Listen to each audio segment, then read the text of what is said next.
Welcome, everybody. Today, we're really pleased to have Maryam Hosseini presenting Chapter 15 on the CARFAC model.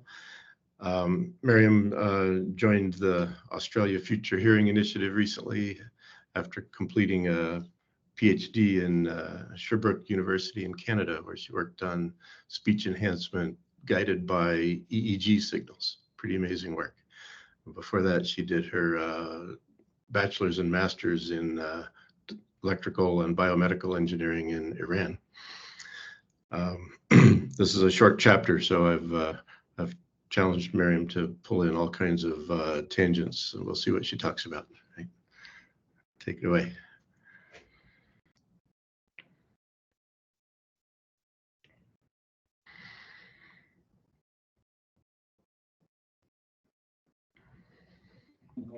Thank you for the introduction. So today I will be talking about Chapter 15 of the Human and Machine Hearing book, which is called the CARFAC Digital Cochlear Model. So this chapter is putting together everything we learned so far in the book. It's a pretty short chapter, so all the chapters that come after this are going to explain in more details the elements of the CARFAC model. So there was 3 lines of auditory filter development. First,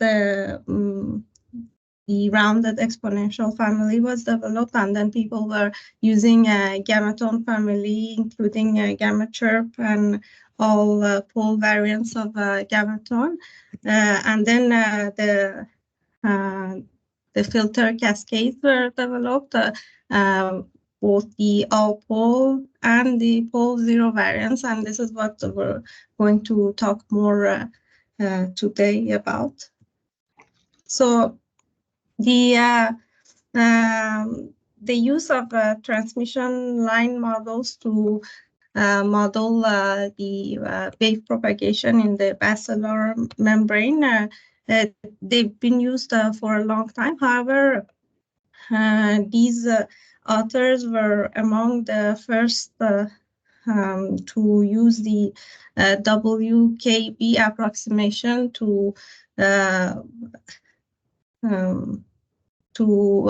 model the propagation of weight. They applied the WKB approximation to this transmission line model, and with that, they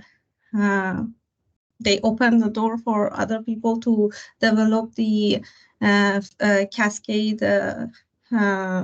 filter banks for cochlear models. And what this approximation does is that you can find the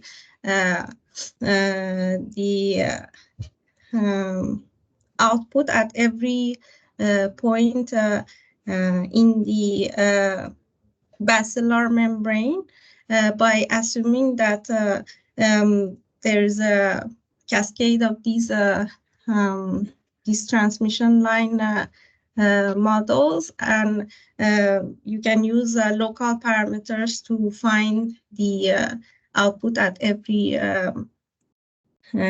point. So this led to use of filter cascades, and the first versions were all pole filter cascades, but which is the basis for most silicon cochlea words. However, as you can see in this figure, the A is the what cochlear hydrodynamic looks like. When second order all pole filter cascades were used, they have first they don't have a narrow enough bandwidth, and also they have a very long delay if you want to tune them for reasonable frequency domain shape. So next, the pole zero filter cascades were used, but if you use fixed zeros in these filters, which is shown in this part of the figure. Can you use my mouse? Can you see my cursor? Yes. Yes. If this part of the figure shows when the zeros are fixed, and you can see that it doesn't satisfy the fact that the zero crossing should be stable at all levels, and also if you add zeros that can move with the poles, you can see that the zero crossings are look very similar at all levels, and also the high side, it satisfies the high side roll-up.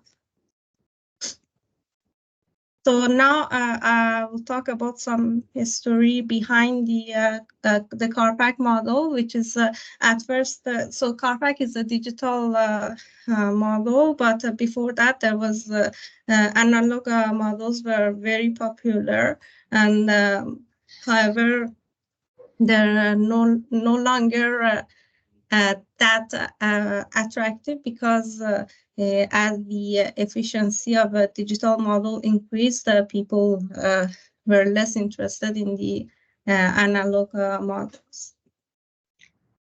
Next is the nonlinearities in the outer hair cells. So when better measurement tools were developed,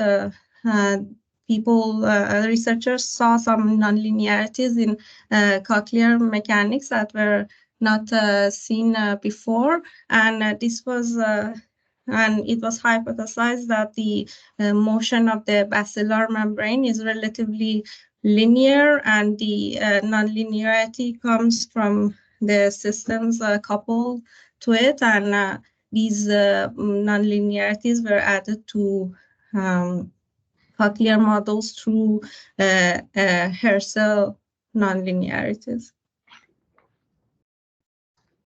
The next parts that were added to models of the cochlea were the efferent feedbacks, which the state of the organ of corte can be modified by the central nervous system via the DC shape changes of the outer hair cells, and these are done through the efferent influences. I don't know if Dick has more. I would say that the concept of efferent feedback modifying hair cells doesn't necessarily go through DC shape changes. That might be a side effect of it, but what's the first order effect is that the feedback reduces the extent to which the outer hair cells amplify the traveling wave. If there's a DC shape change that comes along with that, it's kind of an epiphenomenon that doesn't really affect the signal in a way that needs to be modeled. But yeah, people do talk about that as well. And yeah, I don't remember what Kim 86 was, but yeah, Dallas had a figure where he showed a DC motor, which didn't really completely accomplish the point of the model. So most so the analog models of the cochlea could be bidirectional, but most of the cochlea, the digital models are unidirectional, because they assume that the backward wave propagation is negligible, And these propagations are negligible if because we can assume that the mechanical properties of the cochlea change very slowly through the cochlea. So this figure shows the physiological elements of CARFAC. So this loop shows the wave propagation, which includes the basilar membrane and tectorial membrane, and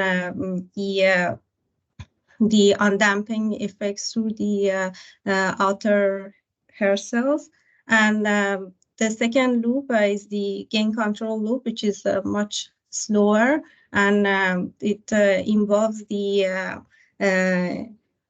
inner hair cells and the feedback from the central nervous system, and that acts through the outer hair cells to reduce the gain or change the response of the change the response based on the level of the input. And this is adapted from this figure from Dallas, but he used the DC motor while in CARFAC it's AC motor. Yeah, it's interesting that in his A part of that figure, he has an AC motor that shows how the outer hair cell amplifies the wave traveling on the basilar membrane. And then I don't know why he switched to DC in the second part. It's no longer the feedback is no longer added, so it's maybe not a wave amplification, but it's some other modification of the basilar membrane system. But he didn't put the AC motor back in, so he doesn't have in this drawing any apparent mechanism whereby the outer hair cell adds energy to the traveling wave. So it's like he's missing a part D that puts it all together. So that's kind of what I did.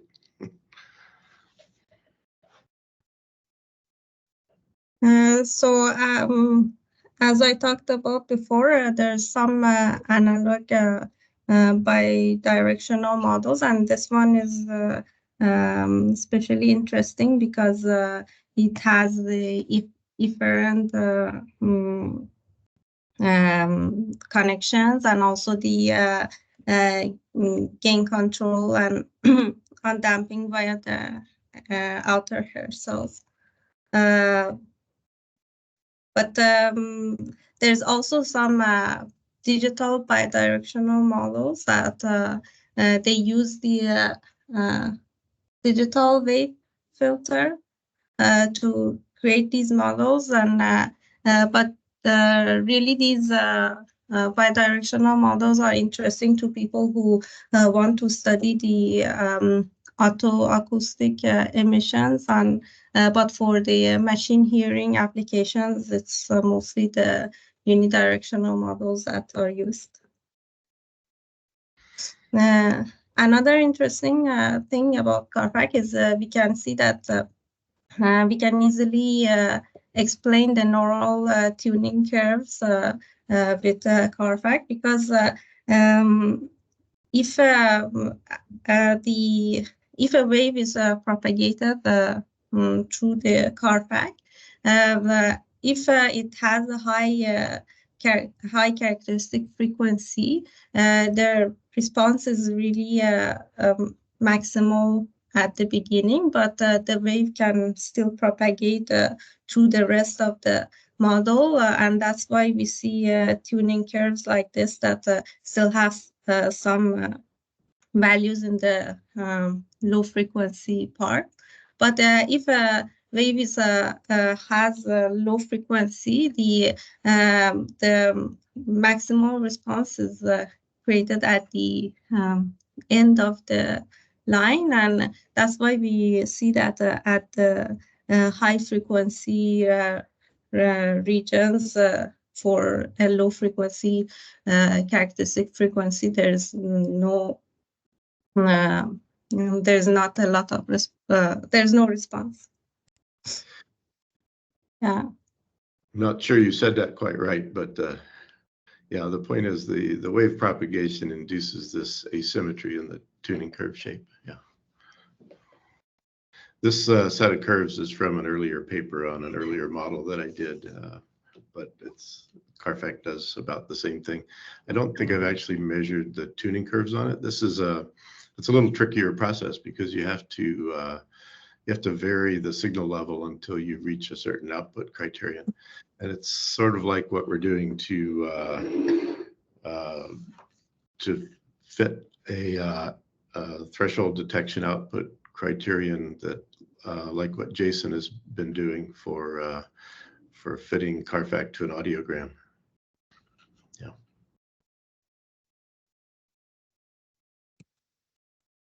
So next, there's some other, well, the closest model to Carfax, which is a digital cochlear model, is the modified transmission line model K. But in this model, they have a second filter, and the adjustment is done through peak detection, and the Q value of the filters are adjusted through that. But this second filter does not exist in the Carfax model. Also, I have this table that compares some different models of the Cochlear, and as you can see, Carfax is doing pretty well compared to the other models. And also there's this that is talking about advantages of models, different models, and as you can see, Carfax is fast, and it's they found out that it's successful on almost all tasks. And I will also quickly go over the 4 next chapters, but I won't go into too much details. So the first part of the Carfax is the cascade of asymmetric resonators, which is the car part.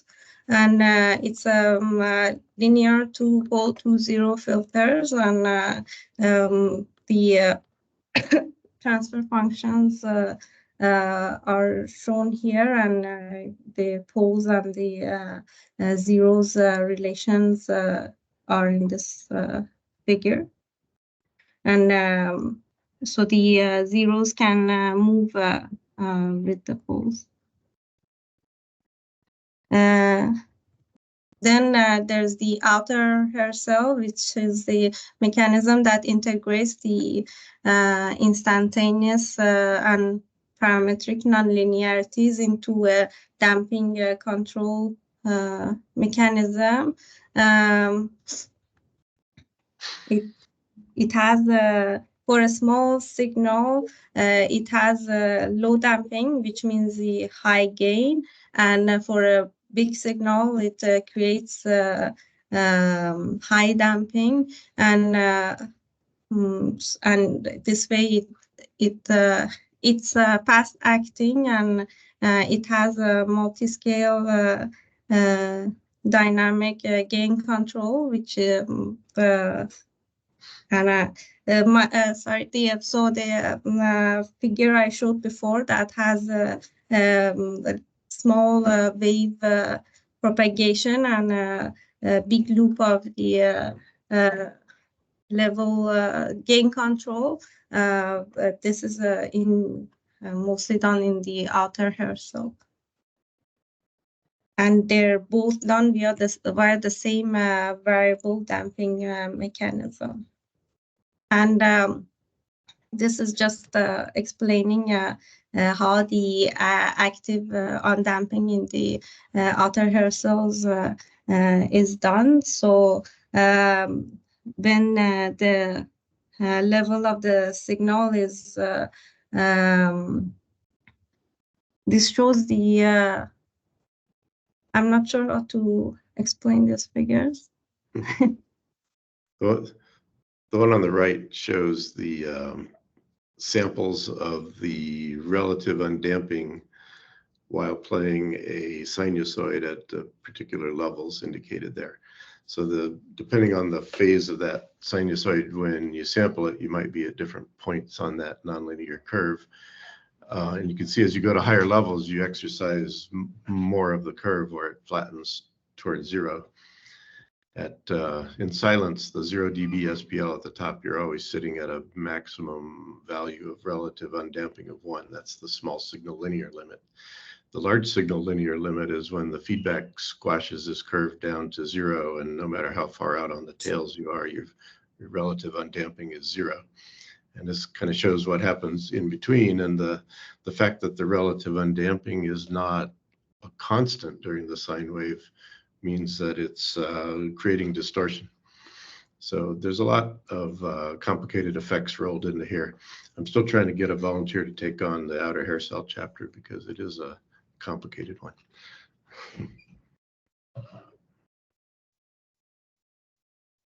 Yeah, so the next part is the inner hair cell model, which here we could see how it works, and the basilar membrane outputs are coupled to the inner hair cells, and so the inner hair cells are the transducers that they sense the motion of the cochlear partition, and they deliver the results to the nervous system. And the basilar membrane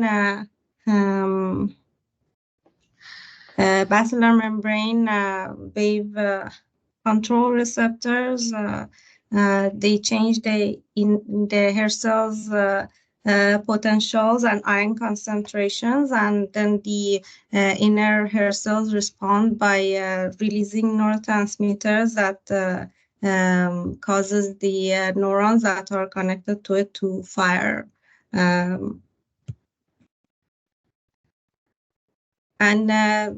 So the inner hair cell is doing like a wave, half-wave rectification, and so if you have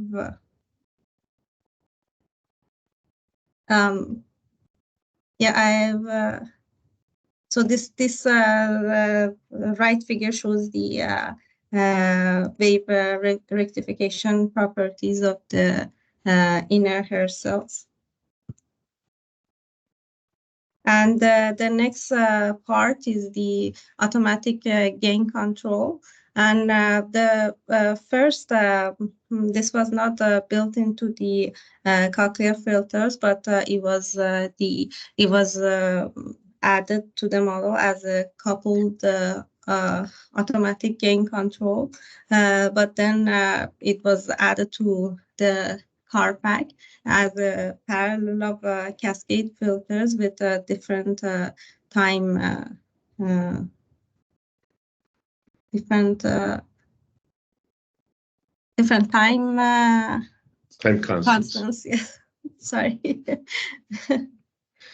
Yeah, we had the different time constants back in the 1982 version as well, but that was when linear filter separate from the automatic gain control, which is not a bad way to process signals for cochlear-like filtering, but it's not nearly as realistic as modifying, integrating the change into the filters so that the actual group delay and bandwidth and so on change with level.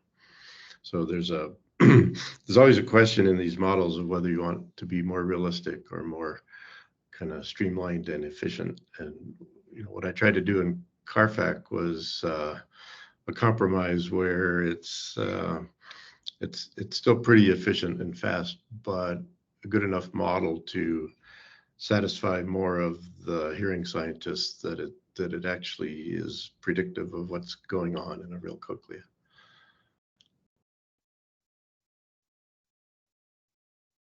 And the last thing I want to mention is the adaptation in the gain control. So this is the transfer function of the adapted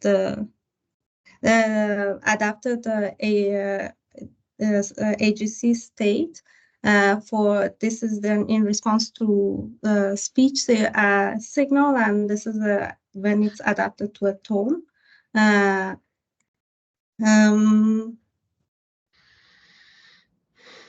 Yeah, so I could say a few words about how these transfer functions were done too. The CARFAC being nonlinear, you can't really be characterized by a transfer function. So it says linearized transfer functions. There's a couple of options when you run the CARFAC model, you can disable the AGC feedback, essentially freeze it. So if you've run some speech through the model, the AGC has some state that's controlling the relative undamping, and you can freeze it so it stops adapting, but it still applies whatever state it had. So you do that by setting the open loop variable to true, so it opens the feedback loop. And there's also a flag where you can set it to be linear, which means that the nonlinear function in the outer hair cell is replaced by a constant 1 function. So it gives you basically the amount of undamping you'd get for a very small signal. So if you do both of those things, you now have a linear time invariant filter that has a transfer function. And you can measure that transfer function by putting an impulse through it and doing the transforms of the impulse response, for example. I think there's also code in there, at least in the MATLAB version, where you can ask for the transfer function to be computed like analytically from the frequency domain description. So it's nice that the model has an easy way to fall back on the linearized thing. You don't have to try to approximate its linear response by measuring the nonlinear system, although you could also do that, and that can work. All right, thank you.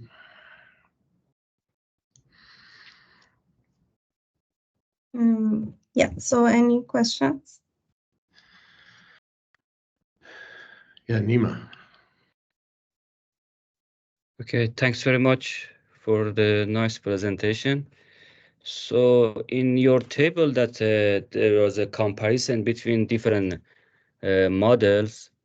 So I could see that there are models that using parallel filter bank, like in I think another one, maybe that showing, yes, this one, like Zilani using parallel filter bank. The others are as well, and CARFAC cascade filter bank. So for me, it was like it was interesting because from signal processing point of view, just parallel filter bank and cascade, they result in different impulse responses, transfer function. And I'm not sure if this is a question or what, but it was just interesting for me to see that they are using some like a CARFAC using cascade filter bank, but other model using parallel filter bank. Given that signal processing point of view, they will end to different probably impulse responses and transfer function. Or so how this can can be explained? Yeah. Yeah, it's complicated. You have some comments on that, Maryam? And not really. No. I thought it's two different paths of that develop. So yeah, if you have a cascade filter bank like we have in CARFAC, and just consider the linear version of it so we can talk about transfer functions and impulse responses. You can break that down into exactly equivalent parallel filter bank, because you can cascade all the sections up to a particular output to make a channel, and then for another channel you can repeat that with all the stages up to that output. And so you can independently make each output's filter in parallel so they don't interact. It's a kind of a crazy way to make it, because you're going to have a big triangle of stages instead of just a cascade of stages, right? Each row in that triangle would be a cascade out to a particular point. So you wouldn't really want to build it that way. But one of the important property you would lose if you did that is the propagation of distortion products from one point in the cascade to later places. So the nice thing about the cascade, or the transmission line model that sends waves in both directions, is that distortion products that get generated at one place can propagate to another place. So, in particular, low frequency distortion propagates forward to a place of lower CF closer to the apex. So there's a lot of, well-known observations, physiological effects in the nerve and in the mechanics and so on that shows this happening. And these distortion products are also sometimes audible, for example, audible to musicians who hear Tartini's tones when two different instruments are playing two different notes. So the filter banks that have independent channels can't do anything about that. There's no way to propagate distortion products. But things like gamma tones and gamma chirps are linear filters anyway, so they're not going to generate distortion products. So they're just kind of doing a different thing. The DRNL, the distributed, what was that? Distributed resonant nonlinearity or something like that.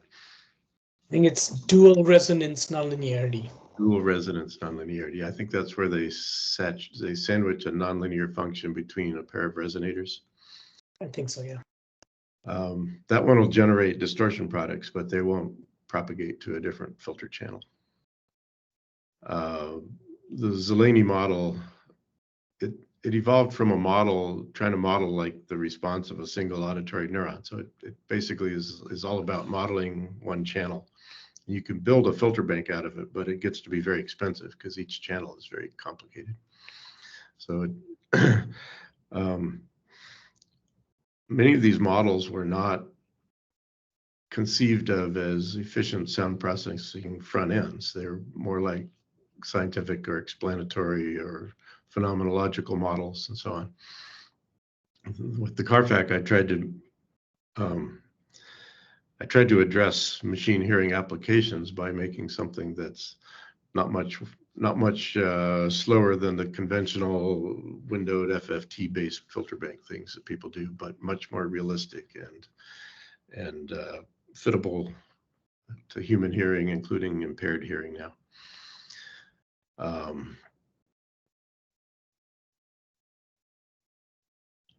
I don't remember exactly what Cerami's biophysical lumped element model was, but I think that may also be a cascade of sorts. But it's got the compressive nonlinearity in there as well.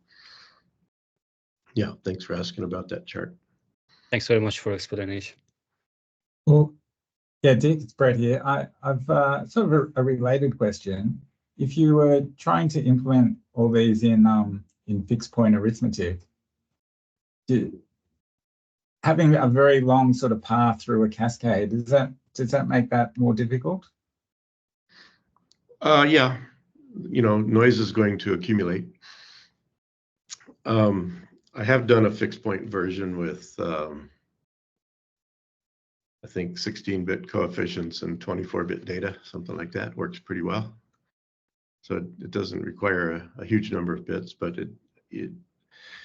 one of the nice things in the CARFAC filters is that I use the coupled form implementation, which is much less sensitive to coefficient quantization than a direct form second order filter is.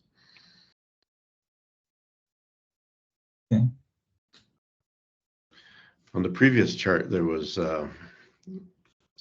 some interesting comparisons in there. If you look at the CARFAC row, you can see there's one column there that is missing its check mark, and that's under the excitation pattern amplitude, which you would think would be something the CARFAC would do reasonably well at.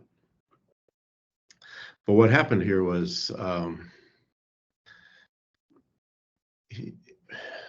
the way he measured the excitation pattern is he put a sine wave in at, say, 4 kilohertz or something, and then look at the RMS response at the basilar membrane output as a function of place, and plot basically the output excitation versus cochlear place or cochlear channel number.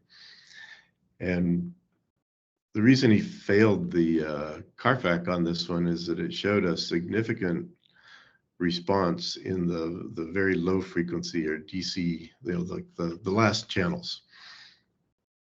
And actually all of the channels after the best place where the sine wave was completely attenuated had some DC response.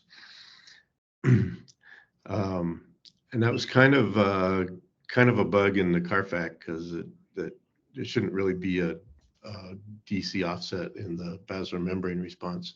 But it was also kind of a bug in his experimental method, because the experiments that he's comparing to all measure the response through a lock-in amplifier that only measures the component at the stimulus frequency.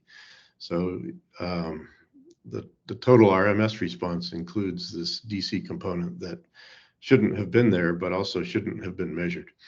So we wrote a follow-up paper to kind of explain that, and we talked about how you can make that DC effect go away in the CARFAC by zeroing the asymmetry parameter in the outer hair cell nonlinear function, or you can make it go away by measuring the output in the way that the experiments measure the output, or you could make it go away by moving a high-pass filter out of the inner hair cell circuit back into the basilar membrane, the CAR filter circuit. And so recently in the version 2 release of CARFAC, we actually did that last thing. We moved the high-pass filter so that this problem will go away. And if somebody measures the output the wrong way, it'll be okay, because the basilar membrane output no longer has a DC component. So there's all these little subtleties that come up in, what do you compare when you evaluate a model? How do you measure it? How do you replicate the experiments on real cochleas when you're measuring models, and so on? So in the other chart, what it said, it was successful on almost all tasks. The only reason it wasn't successful on that task was these little nits about DC response coming out.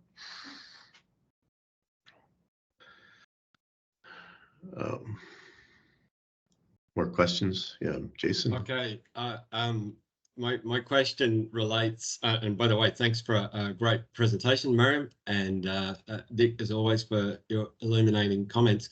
My question actually relates to what you just talked about, Dick, which is about essentially, all of these are like multi-dimensional systems, and we are feeding them multi-dimensional inputs, and we are trying to characterize the behavior of these systems. I was really interested when you remarked at the end of the presentation, Dick, that there are ways of setting, the automatic gain control and filter feedback gain so that you're freezing the system into a linear time invariant status, which you can then interrogate using all of the tools of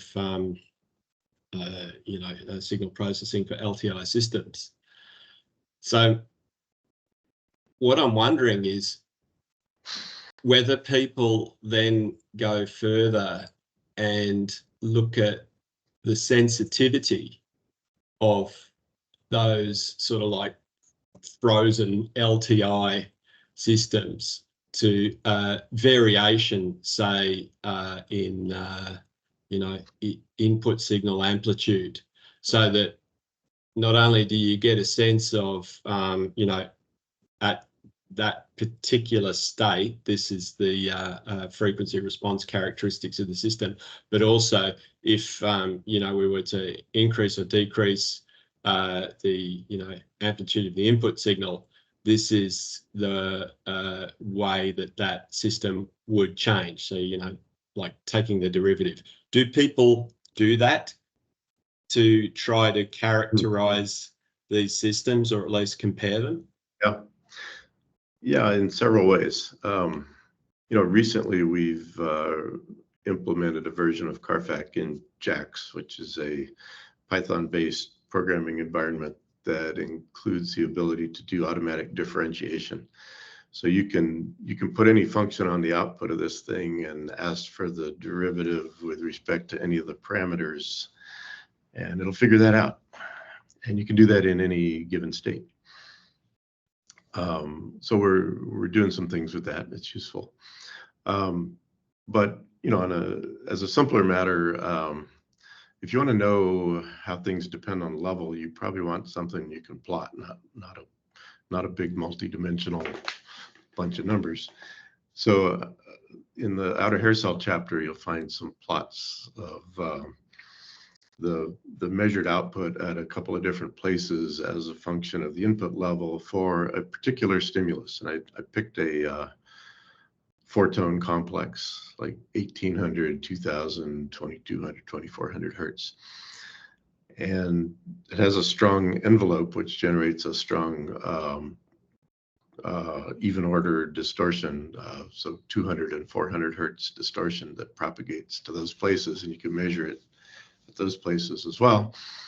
And I plotted how much of that comes out, and so you can see the behavior. You can see the so-called essential nonlinearity. You can see how the relative amount of quadratic distortion tracks kind of parallel to the amount of the primary response. And they're both very compressive with level in the middle levels and linear at the extreme high and low levels. So you can kind of verify all these properties we talked about that the design leads to, and you can visualize how that works over levels. Fantastic, thank you. Sridhar?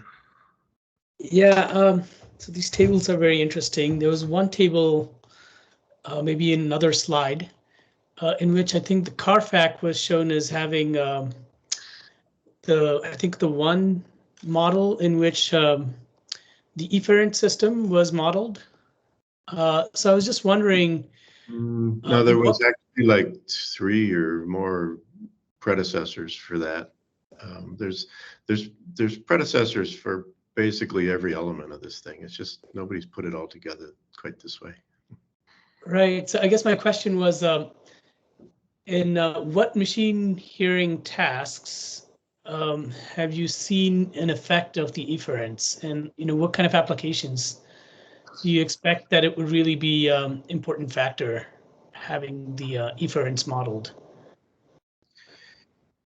Well, the important thing is the dynamic range adaptation, not whether it's done via a model of auditory efferents or not.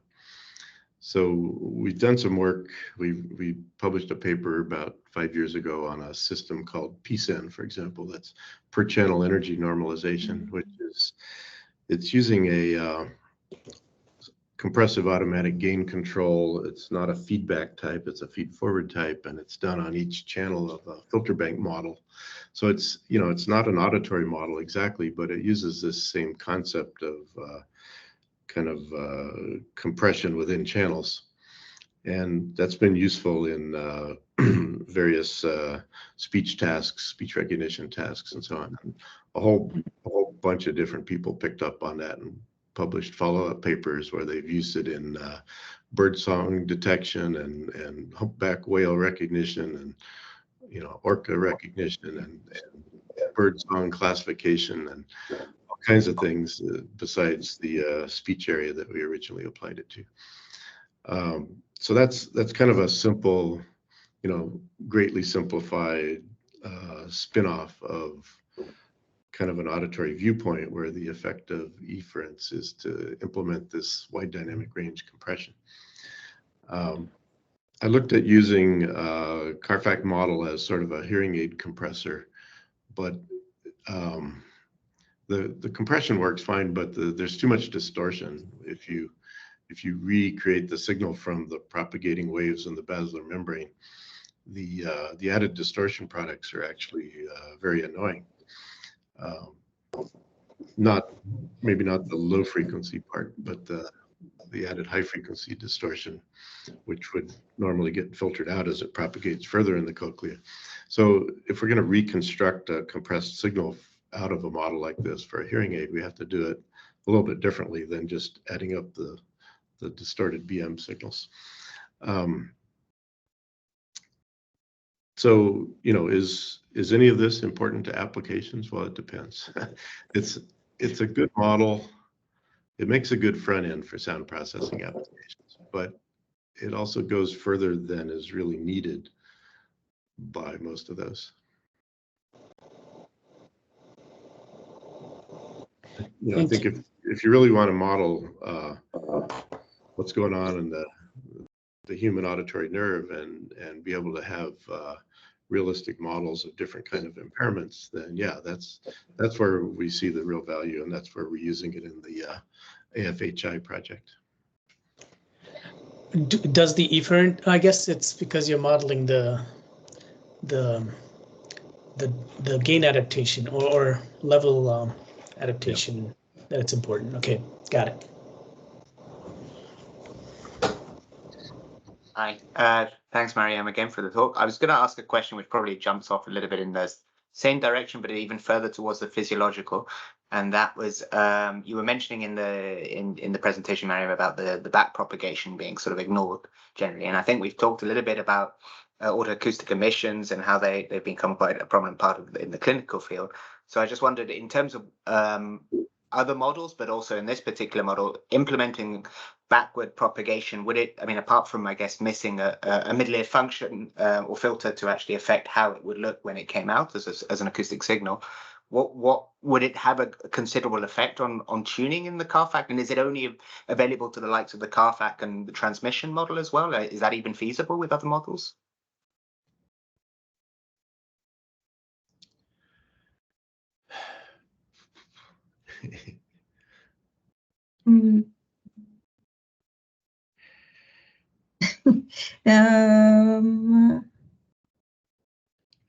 I don't know. Do you know, Dick? I think I also don't know. So, you know, it's a great question, and I've thought about it some. What would you do, say, with Carfax as a starting point to make it support waves propagating in both directions? So, in general, when you interconnect stages in a way that supports waves going in both directions, you need two variables crossing that interface, one in each direction. Typically in a digital version, or in an electrical version, you've got like a voltage and a current that have to be somehow represented because the relationship between those is different for the forward and the backwards waves.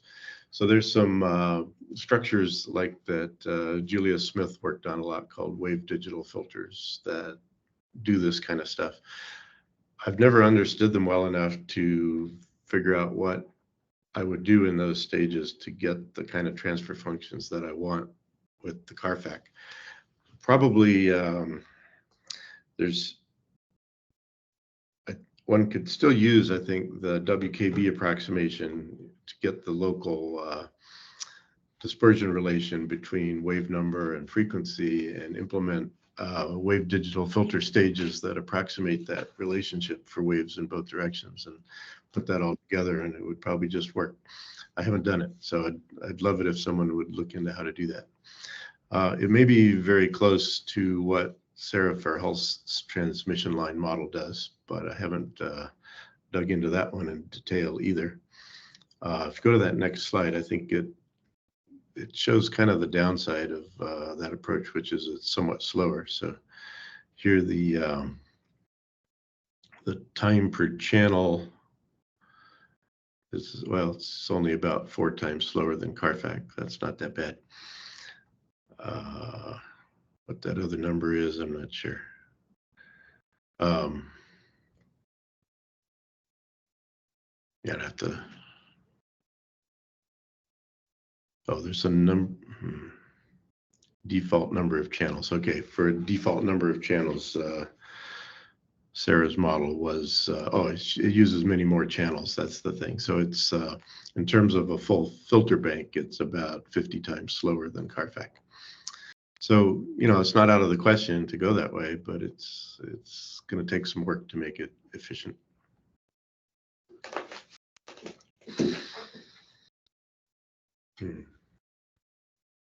Is there another hand up, Sridhar? Yours is still up.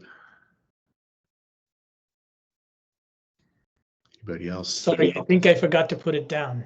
Yeah. Julius. Yeah. Hey, can you hear me? Yeah, glad to see you were lurking here. Yeah, I've been enjoying it. I've been wanting to delve into CARFAC for a long time in greater detail. So I just thought I would pipe up on the issue of wave digital filters. You can make a transmission line approach like Verhulst. So you basically, it would be your LC ladder kind of model. And so that would be very, very straightforward. That would immediately just fall out of wave digital filter. So you could just think of it as your LC transmission line model, you know, going from analog to digital. And the only defect of the wave digital filter approach is that it uses the bilinear transform. So it's best used with a certain amount of oversampling, so that we don't get significant frequency warping. And so what people normally do is they pre-warp each resonator so that it resonates at exactly the right digital frequency, but then you get a certain amount of distortion of the upper roll-off due to the frequency warping. And it's usually good, it's usually welcome, because you're usually going into a band stop, and so that accelerated roll-off is usually welcome. But for a strict model, it might not be. So if you really want that resonator shape to be analog, then you really need some oversampling. And then the wave digital filters also have what they call unit elements, and they're basically just unit delays. And so so at some point, FETVICE integrated that kind of thinking into it. It was originally analog LC type stuff being digitized. And the real breakthrough of wave digital filters was solving the delay-free loop problem. It was really straightforward how to do an Euler discretization of an inductor, ODE, or a capacitor, and put them together and get something, but it would not be computable. So you'd end up doing a bunch of algebra to get it to give you something you can compute, and then you lose the modularity. Then it's no longer a fine-grained physical model where you have, localized simulations for each piece. So FETVICE, Alfred FETVICE solved that problem, and wave digital filters still exist. Although he didn't solve it at first. It came up later when they came up with the reflection-free port point of view, and then later the binary connection tree. So it took a while, but eventually it really did solve that problem very nicely. And so it's a really nice way to digitize an analog circuit in a way that preserves topology. Everything's connected the way you want. And the only thing you're really giving up is the frequency warping. But if you use unit elements, then you're using delay lines and scattering between them, and or unit delay elements, actually, in his case. Then that's basically, you can think of that as just a digital waveguide approach. And so that's also, so there you're just sampling traveling waves and doing the scattering. So it's not the same kind of thinking. You know, you're not taking an S-plane description of an analog circuit and digitizing it. You're really just sampling traveling waves and dealing with everything. So you've got aliasing if you don't have enough sampling. So you need to, you know, the guard filtering for aliasing. And then when you start putting in nonlinearities and time variation, then you're pumping up spectrum and that could alias. And so you want filtering embedded that will guard, you know, that will pull that down. And there are all sorts of tricks people have done to just guard against aliasing and to suppress it in various ways. There's a lot of literature on that. So that's kind of the outer, you know, overview of what I know about that stuff. Yeah, thanks, Julius. One reason I never got excited about wave digital filters is that I didn't have an analog LC circuit that I wanted to simulate. That is the, you know, the one-dimensional Cochlear models like Gleipes and Pierce showed and various other people have used have a LC circuit equivalent, but the 2D and 3D models really don't. You can solve for the dispersion relations, but I don't know how to get, you know, back to an equivalent circuit from that. But if we can use what'd you call it? Not the wave digital filter, but the other one that can sample the waves. Yeah, well, I call it waveguide, digital waveguide, but I came up with it independently and only later discovered that FETFICE had it. Okay. Yeah, you could call it, you know, the unit element variation of wave digital. FETFICE would say it's just a wave digital filter, right? I mean, okay. Of course. Well, we should. But you know, it's. We should get together when I'm back in town, and you can teach me how to make a Carfax-ized one of those. That'd be pretty cool. Yeah, I mean, now that you've got, you know, cascade resonators, even though they're nonlinear, yeah, you can definitely. I don't know what'll happen to the nonlinearities. You know, that has to be worked out and tracked. Let's do the linear one first. Yeah. Yeah, the linear one will be straightforward. I'm actually working with a guy who's trying to automate all that, and I think it'll be on GitHub, and you basically just give it a net list, and it will spit out the code for you. And there are other things like that, not for wave digital filters, but for, you know, general ODE solving for, you know, real-time ODE solvers. It's been a big literature track in the Digital Audio Effects Conference, and so there's the nodal decay method, and you know, there's all sorts of methods, and you know, you can sort of think of it as, you know, SPICE in real time. So you have a finite number of iterations that you allow, and so you do Newton iterations, and they have to, you know, and they just don't get to run more than, let's say, you know, whatever you can afford, you know, 2 or 3 iterations, and because you can see the error going down, you can tell that if you're tracking or not, and as long as things don't switch too fast, you can solve any set of ODEs you want in real time using those kinds of methods. And those have been automated. The guy who did that was David Yeh when he was at Karma, EE PhD student. He's now in charge of all the audio at Tesla in the cars, and he's got a nice team there. Really strong guy who came up with that and gave it away. So a lot of us use that too. So there's a lot of stuff to try. Yep, cool, thanks. Did we have another question? I have one question. Yeah, Zunri. Hi. Judith just mentioned the digital waveguide filtering, including some like linearity included in the model. So I think my question is all about how this is a biomechanical system, right? You have biomechanical properties of the material, basal membrane, the mass, the spring, all of the physiological properties, and how crucial of this measurement, how estimation of those properties affect the filtering, or how do you use this digital filtering, waveguided digital filter? Mm-hmm. And so how all those estimation, how crucial of those estimation, and how do you validate the?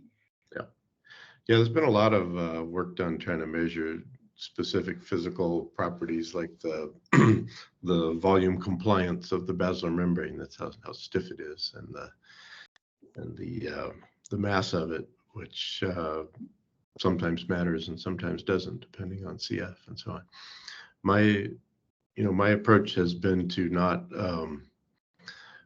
worry about the microphysics level, but to look at the things that are more robustly measured, like the characteristic frequencies and group delays. Those are things that if you get them right in a cascade filter bank model, you'll get the right behaviors without necessarily having to get the right underlying physics. So yeah, it'd be great to have those data on those parameters and to have a better, firmer connection to the underlying microphysics. Professor Chuck Steele at Stanford did a lot of great work in that area, measuring and modeling the basilar membrane elements as beams and things like that. And a lot of people are looking at the actual motion within the organ of Corti, which is, not nearly as simple as any of the models would make it out to be. Marcel van der Heijden, recently presented at Mechanics of Hearing 2022, something about, he basically, pointed out that the motion in the organ of Corti is way more complex than anybody's models, and we don't understand it. So if you try to construct a model of wave propagation in the cochlea from what you believe is going on at the microphysics level, it's kind of a crapshoot in terms of whether you're going to end up with something realistic or not. But if you start with the result you're trying to achieve, which is the distribution of characteristic frequencies, group delays, bandwidths, that kind of stuff, that's easy to approximate. So the structure of the model is motivated by the wave physics, but the parameters are set by phenomenological things. Thanks. Yeah, it's a classic trade-off. We do both techniques, but if you can find a physical model that gives you, that's got a, even if you just sort of guess what the microphysics is, and if you can tune that to get your input-output restrictions that you're measuring and are right and what you want, then that's when things go to the next level, because now anything you do, you can lock in on a model that's good enough to extend, so that you can actually extrapolate beyond measurement. And that's what we try to do with vibrating string models that are nonlinear. We want to, we make measurements and we're okay just simulating with wavetables and Volterra series or whatever. But if we can get it right, then it becomes predictable and it goes beyond the measurements. It's like the best interpolation of your measurements is guessing the right model that you then calibrate to the measurements you have. It's very much like machine learning, where you're trying to, capture the manifold. It's an undersampled manifold, but you want to guess it well enough that you can predict it, that you can interpolate it and extrapolate it. And it can be very, very difficult, but it can also happen. You can make it work sometimes. Mm-hmm. Yeah, we were having exactly that discussion about machine learning here yesterday. I think about, to what extent do you constrain the machine learning system by a strong model, and to what extent do you make a big black box with a lot of parameters? And it kind of depends on how much data you have to fit and things like that. Mm-hmm. Yeah. Physical models tend to not suffer from overfitting problems. Not so much, yeah.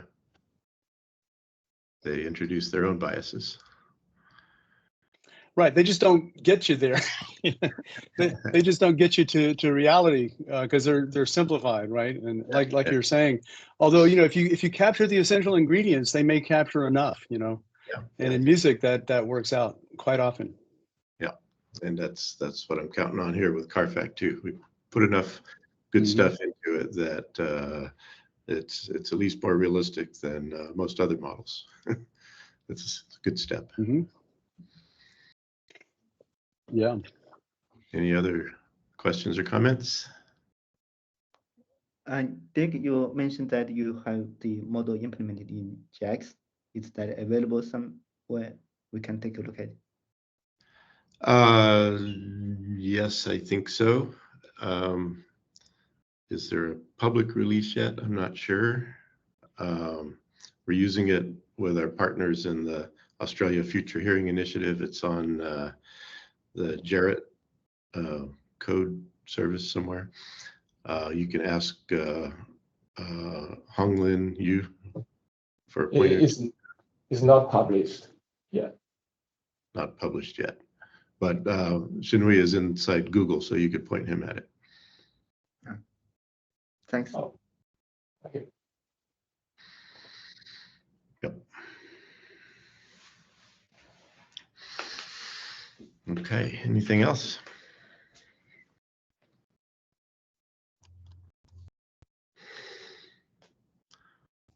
Thanks again, Maryam. That was a fantastic presentation. Appreciate it. Thanks for listening. Thanks, folks. Great session. Right. Bye-bye, everybody.